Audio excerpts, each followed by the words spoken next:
बिस्मिल्लाहिर्रहमानिर्रहीम। Second year का lecture number 12 और चैप्टर नंबर 1 स्टार्ट करेंगे। टॉपिक है हमारा database model. What is database model? Discuss different types of database model. ये हमारा क्वेश्चन है। ये भी इम्पोर्टेंट क्वेश्चन है, ये भी एक आध साल पीछे आया है। तो फर्स्ट ऑफ ऑल हम डेफिनेशन करेंगे डेटाबेस मॉडल की, फिर इसकी टाइप्स भी डिस्कस करेंगे। दूसरा ये भी मैं आपको बताता जाऊँ कि ये क्वेश्चन बीएससी में भी है, मॉडल्स और उसकी टाइप्स, और इसमें से जो है ना ऑब्जेक्टिव भी लेता है बहुत का। डेटाबेस मॉडल, ये दो वर्ड्स हैं, डेटाबेस और मॉडल। डेटाबेस की डेफिनेशन हमने की थी, मॉडल की डेफिनेशन भी करते हैं कि मॉडल क्या है। Database collection of related data set या collection of related files is known as database। ये लास्ट टाइम हमने डेफिनेशन की थी। मॉडल कहते हैं आर्किटेक्चर को, ढांचा, नमूना, शक्ल। और किसी भी चीज का जो मॉडल होता है, दो चीजों को मद्देनजर रख के बनाया जाता है, याद रखिएगा, रूल्स और स्टैंडर्ड्स। कोई भी चीज़ है और जितनी भी चीज़ें जिनके मॉडल्स होते हैं, वो मॉडल्स पहले रूल्स और स्टैंडर्ड बना के वो मॉडल्स बनते होते हैं। अब यहाँ पे किस चीज़ का मॉडल बन रहा है? डेटाबेस का मॉडल। और दूसरी बात, डेटाबेस में क्या होता है? डाटा होता है, collection of data, related data, collection of related data, और वो डाटा ऑर्गेनाइज्ड होता है, मतलब एक मुनज़्ज़म, एक तरतीब में होता है। तो डेटाबेस के अंदर जो डाटा है वो रूल्स और स्टैंडर्ड को मद्देनजर रख के बनाया गया है, तो वो बन जाएगा डेटाबेस का मॉडल। दोबारा मैं बता रहा हूँ, डेटाबेस के अंदर जो डाटा है उसको तरतीब दी गई है रूल्स और स्टैंडर्ड के मुताबिक, तो वो डेटाबेस का मॉडल कहलाएगा। फिर मैं रिपीट कर रहा हूँ, डेटाबेस के अंदर जो डाटा है वो डाटा अगर रूल्स और स्टैंडर्ड्स को मद्देनजर रख के वो डाटा जो डेटाबेस में है, रूल्स और स्टैंडर्ड को मद्देनजर रख के ऑर्गेनाइज किया गया है, तो वो बन जाएगा डेटाबेस का मॉडल। तो इसकी डेफिनेशन भी यही है, set of rules and standard that can define data in a database are organized. How can organize data in a database? According to the set of rules or standard. Data जो database में है वो किस तरह organise किया गया है? क्या वो जो ऑर्गेनाइज किया गया है वो रूल्स और स्टैंडर्ड को मद्देनजर रख के किया गया है? तो इसको मैं पहले define, short definition, set of rules and standard to define data in a database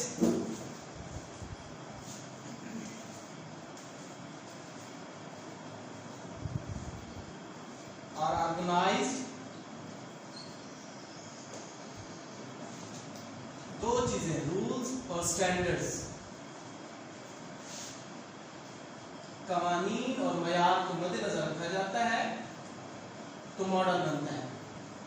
जब रूल्स और स्टैंडर्ड मद्देनजर रख के किसी चीज को ऑर्गेनाइज किया जाता है तो वो चीज मॉडल में बन जाती है, मॉडल कहलाती है। अब तीन टाइप्स के मॉडल्स हैं डेटाबेस के, जो ज्यादा यूजेबल है, जो ज्यादा फेमस है। वो कौन सी टाइप्स हैं मॉडल्स की, डेटाबेस के मॉडल्स की?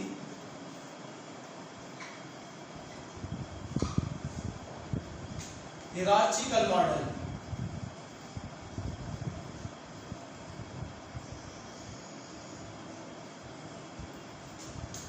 Hierarchical model. Hierarchical model, hierarchy तरतीब को कहा जाता है, सीढ़ी को कहा जाता है। हिरार्चिकल मॉडल ये वो मॉडल है, ये मॉडल की वो टाइप्स है जिसमें डाटा एक हिरार्ची की फॉर्म में तरतीब किया जाता है। इसमें पेरेंट चाइल्ड का कंसेप्ट मद्देनजर रखा गया है।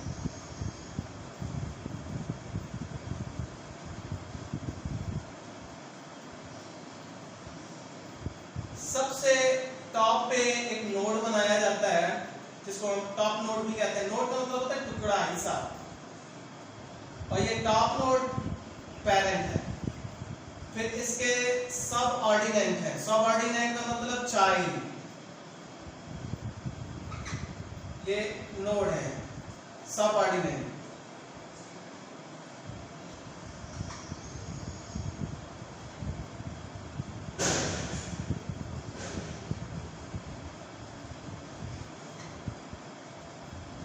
फिर इनमें से फर्दर इसका मैं बना लेता हूं।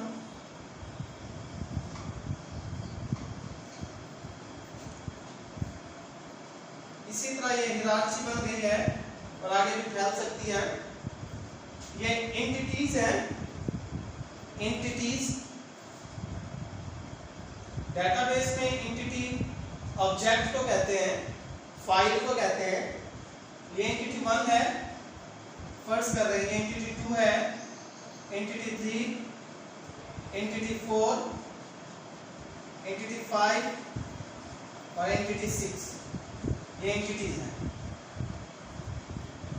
अब ये हिरार्ची बन गई है। The top node is known as parent and parent also known as root। और ये पेरेंट है और ये इसके चाइल्ड है, 3। फिर ये पेरेंट बन गया और इसके फर्दर फिर चाइल्ड है। तो क्या हर पेरेंट रूट होता है? नहीं, रूट वो होता है जो टॉप पे है, वो खुद किसी का चाइल्ड नहीं है, वो खुद किसी का चाइल्ड नहीं है। जो टॉप नोड होगा वो पेरेंट भी होगा, रूट भी है, लेकिन उसके फर्दर जो होंगे वो चाइल्ड है। फिर फर्दर चाइल्ड भी पेरेंट बन के फर्दर चाइल्ड दे सकते हैं। जैसे ये चाइल्ड है, इसका चाइल्ड है, लेकिन अब ये पेरेंट भी बन गया। किसका पेरेंट है? इन दोनों का। तो ये पेरेंट है, क्या ये रूट है? नहीं, रूट नहीं है। रूट वो होता है जो टॉप नोड होता है, जो खुद किसी का चाइल्ड नहीं होता। अब ये हिरार्ची बन गई है, हाँ? और यही पेरेंट चाइल्ड का कंसेप्ट है। हम देख लें, जो पेरेंट है, पेरेंट के फिर फर्दर चाइल्ड, फिर चाइल्ड के फिर फर्दर चाइल्ड। जो सबसे जैसे हज़रत आदम अलैहिस्सलाम है, वो टॉप नोड पे है, पेरेंट है, और वो रूट है क्योंकि वो खुद किसी के चाइल्ड नहीं है। हाँ, आगे जितने भी आते गए वो सारे पेरेंट भी हैं, चाइल्ड भी बनते गए। इसका एक सीक्वेंस चल पड़ी है। तो जो सबसे टॉप नोड होता है वो पेरेंट होता है, जो खुद किसी का चाइल्ड नहीं होता। और इसको इन्वर्टेड ट्री भी कहते हैं, इन्वर्टेड ट्री, उल्टा दरख्त। हाँ, क्या तक नहीं है, ये लिखा हुआ है इन्वर्टेड ट्री, उल्टा दरख्त। देख लें। अब इस तरह से डेटा को तरतीब दी जाती है, मतलब एक फाइल बनाई जाती है जो टॉप पे होते हैं फाइल, फिर उसके लिंक फर्दर फाइल्स में होते हैं, फिर फर्दर फाइल से फिर मजीद फाइल बनती जाती है। जो टॉप पे फाइल है वो रूट है, वो पेरेंट है, वो खुद किसी से नहीं निकालेगी, लेकिन उससे आगे निकलती जा रही है। तो ये कंसेप्ट पेरेंट चाइल्ड कंसेप्ट कहलाता है। और इस तरह का जो शेप है, मॉडल शक्ल को भी कहते हैं, हाँ, आर्किटेक्चर, इसको क्या कहते हैं? Hierarchical model. इसी तरह हमारे पास नेक्स्ट है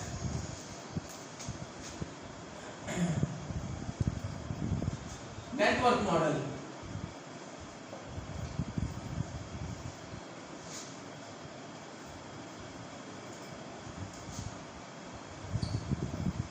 नेटवर्क मॉडल बिल्कुल पेरेंट चाइल्ड की तरह का होता है, लेकिन इसमें ये एक डिफरेंस है। Network model similar to a hierarchical model. In this model, parent-child concept are also present, but difference between network model and hierarchical model is that network model can have a child more than one parent. Network model में एक child के एक से ज्यादा parent हो सकते हैं, मतलब वो एक फाइल जो है, एक एंटिटी जो है, वो एक से ज्यादा एंटिटी से निकल सकती है।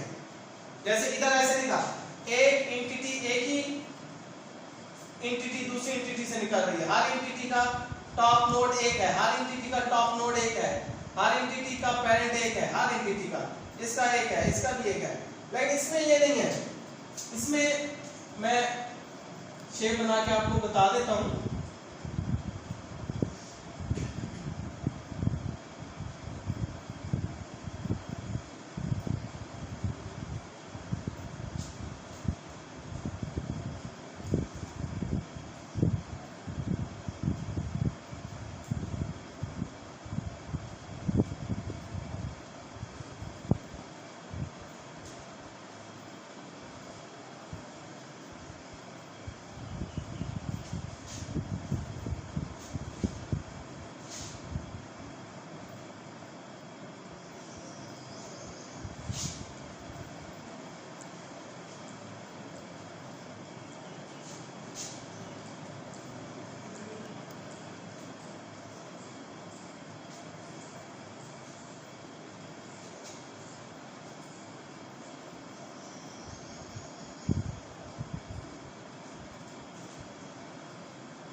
ये हमारे पास एंटिटीज हैं, फाइल्स हैं।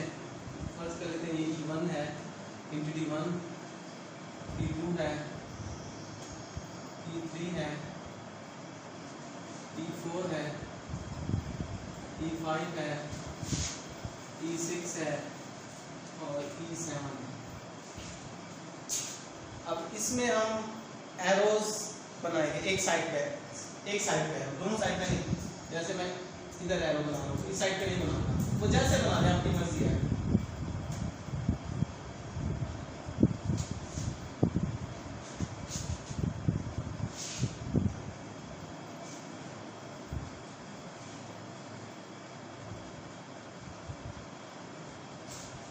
अब जो सबसे अहम बात है वो याद रखनी है आपने। हमें कैसे पता चलेगा यहाँ पे पेरेंट कौन सा है और चाइल्ड कौन सा है? इधर तो चलो पता चल जाता है, जो ऊपर ऊपर होता है टॉप पे वो पेरेंट है और जो उसके नीचे होता है वो उसके चाइल्ड है।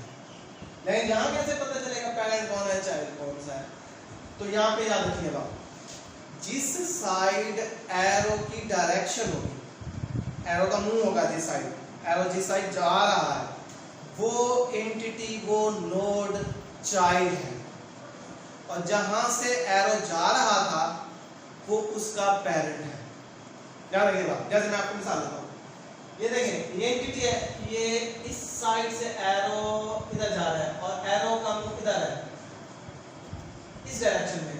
तो जिस डायरेक्शन में एरो का मुंह होगा, डायरेक्शन होगी, वो चाइल्ड है, और जहां से एरो आ रहा था वो उसका पेरेंट है। मतलब ये चाइल्ड है और ये इसका पेरेंट है।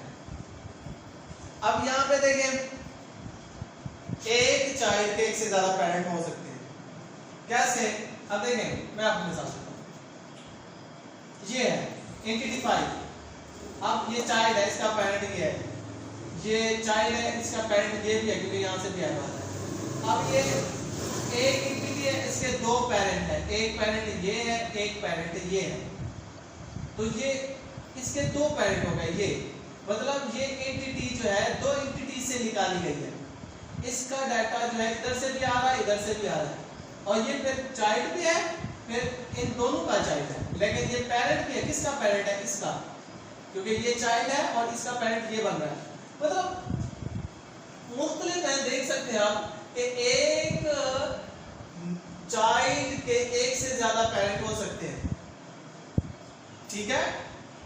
इधर ऐसा नहीं था, हर चाइल्ड का पेरेंट एक था। तो नेटवर्क मॉडल जो है थोड़ा वो कहता है कॉम्प्लेक्स है, लेकिन इसमें रिस्ट्रिक्शंस नहीं है कि हर चाइल्ड को एक पेरेंट देना है, ये इसमें नहीं है। ये बात आपने याद रखनी है। ये थोड़ा कॉम्प्लेक्स है लेकिन इसमें रिस्ट्रिक्शन नहीं है। पेचीदा है लेकिन इसमें हदें, रुकावटें या पेचीदगियां वो अपना कह सकते हैं कि मुश्किलात ज्यादा वो नहीं है कि भी रुकावटें नहीं है कि ये नहीं करना, एक चाइल्ड को एक पेरेंट देना है, हाँ ये चीजें नहीं है। हर चाइल्ड के एक से ज्यादा पेरेंट हो सकते हैं। फिर आया हमारे पास रिलेशनल मॉडल।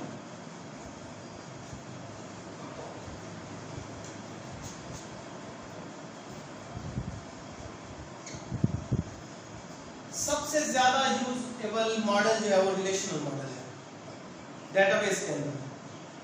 रिलेशनल मॉडल में जो रिलेशनशिप होते हैं एंटिटीज के दरमियान, और एंटिटी को हम रिलेशन भी कहते हैं। रिलेशनल मॉडल में एंटिटी को रिलेशन कहते हैं। रिलेशन का मतलब एंटिटी है। हाँ, आपको मैंने स्टार्ट में बताया था, table, entity, relation, object, file, इन तमाम का मतलब एक ही है। रिलेशनल मॉडल में एंटिटी को रिलेशन कहते हैं, याद रखने बात। अब यहाँ पे मैं एंटिटीज बना रहा हूं। ये एंटिटी 1 है,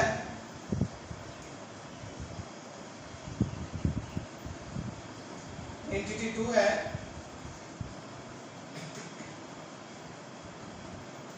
एंटिटी 3 है,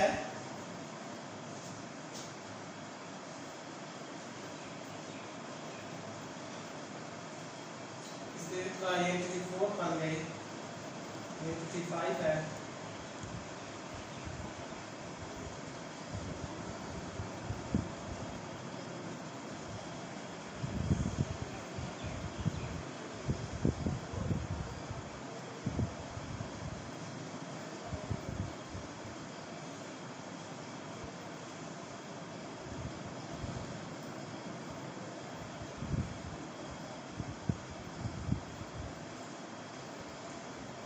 E1, E2, E3,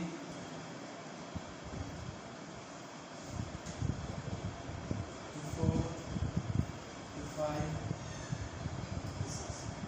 अब रिलेशनल मॉडल में ये बात मैं फिर बता रहा हूँ, ये लिखनी है आपने। In a relational model each entity known as relation in a relational model। अब इनमें सबसे ज्यादा यूजेबल जो मॉडल हो रहा है आजकल डेटाबेस का वो रिलेशनल मॉडल है। सबसे सादा यही मॉडल है। आप चाहे हिरार्चिकल मॉडल देख लें या नेटवर्क मॉडल देख लें, हिरार्चिकल मॉडल और नेटवर्क मॉडल में पेचीदगियां हैं। सबसे बड़ी पेचीदगी ये है दोनों में कि यहाँ पे जो रिलेशनशिप है एंटिटी के दरमियान वो प्री डिफाइंड है। याद रखेंगे बात, प्री डिफाइंड का मतलब है पहले से बयान शुदा, फिक्स। जैसे ये देखें ना, अब ये तीनों ये चाइल्ड है, इनका पेरेंट ये है। अब ये हमेशा पेरेंट रहेगा और ये हमेशा तीनों चाइल्ड रहेंगे इनके, ये फिक्स है। अब ये पेरेंट है और ये दोनों इसके चाइल्ड है, ये भी फिक्स है। अब ये दोनों हमेशा चाइल्ड रहेंगे और इनका पेरेंट सिर्फ यही रहेगा। ये कभी चाइल्ड नहीं बन सकता इन दोनों का, और ये कभी पेरेंट नहीं बन सकते इसके। इसमें भी ऐसे है, प्री डिफाइन है, ये पेरेंट है, इसका चाइल्ड है। अब ये पेरेंट नहीं हो सकता इसका, ये सब चाइल्ड रहेगा और ये उसका पेरेंट रहेगा। इसी तरह ये सारे, ये पेरेंट है इसका भी और ये पेरेंट है इसका भी। अब ये और ये दोनों चाइल्ड है, ये और इनका पेरेंट ये है। ये अब चेंज नहीं हो सकता, इसमें ऐसे नहीं है। रिलेशनल मॉडल में रिलेशनशिप तब बनते हैं जब जरूरत पड़ती है, फिर उसके बाद रिलेशनशिप खत्म। मेरी बात समझ आ रही है ना? जैसे देखें, अब एंटिटी 1 और एंटिटी 6 आपस में रिलेशनशिप बनाना चाहती हैं, उसी टाइम रिलेशनशिप बनाएगी। अब रिलेशनशिप इनमें ये बन रहा है कि ये पेरेंट है, ये चाइल्ड है। जिस साइड एरो होता है वो चाइल्ड होता है। अब ये इसका चाइल्ड है, ये इसका पेरेंट है। और जो चाइल्ड होता है वो डाटा लेता है और जो पेरेंट होता है वो डाटा देता है। ये भी याद रखिए अपने पास, ये डाटा दे रहा है, ये ले रहा है, रिलेशनशिप बना, इनका काम हो गया, रिलेशनशिप खत्म। समझ आ रही है मेरी बात? रिलेशनशिप खत्म। फिर जब जरूरत पड़ेगी फिर बनाएंगे। अब इनके दरमियान रिलेशनशिप पहले से डिफाइंड नहीं है, प्री डिफाइंड नहीं है। बाद में ये देखा गया है कि फिर ये रिलेशनशिप बना रहे हैं आपस में ये, और अब ये हो रहा है कि ये जो है ना, ये वाली एंटिटी डाटा ले रही है और वो डाटा दे रही है। तो क्या हुआ, ये पेरेंट बन गया, ये चाइल्ड बन गया। कुछ देर पहले ये पेरेंट था, वो चाइल्ड था, अब वो पेरेंट बन गया, ये चाइल्ड। ये डाटा दे रहा है, ये ले रहा है। हो सकता है, हो सकता है। जब इनका काम हो जाएगा फिर ये आपस में रिलेशनशिप खत्म कर देंगे बस। अब यहाँ पे क्या है, वन टाइम रिलेशनशिप बन रहे हैं, जरूरत पड़ती है फिर रिलेशनशिप बना लेते हैं, उसके बाद खत्म। पहले से रिलेशनशिप, जैसे इसमें और इसमें रिलेशनशिप पहले से फिक्स हो जाते हैं, इसमें ऐसे नहीं है। तो आजकल सबसे ज्यादा जो मॉडल यूज हो रहा है डेटाबेस का, वो रिलेशनल मॉडल यूज हो रहा है। और रिलेशनल मॉडल में एंटिटी को रिलेशन कहते हैं। तो ये तीन टाइप्स की मॉडल की, डेटाबेस मॉडल की बहुत इंपॉर्टेंट टॉपिक था। पहले डेफिनेशन करनी है आपने, फिर बताने कितनी टाइप्स हैं, हिरार्चिकल मॉडल, नेटवर्क मॉडल और रिलेशनल मॉडल। ये आपने एक भी बनानी है तीनों की, और ये जो मैंने बताया डिफाइन कर अपने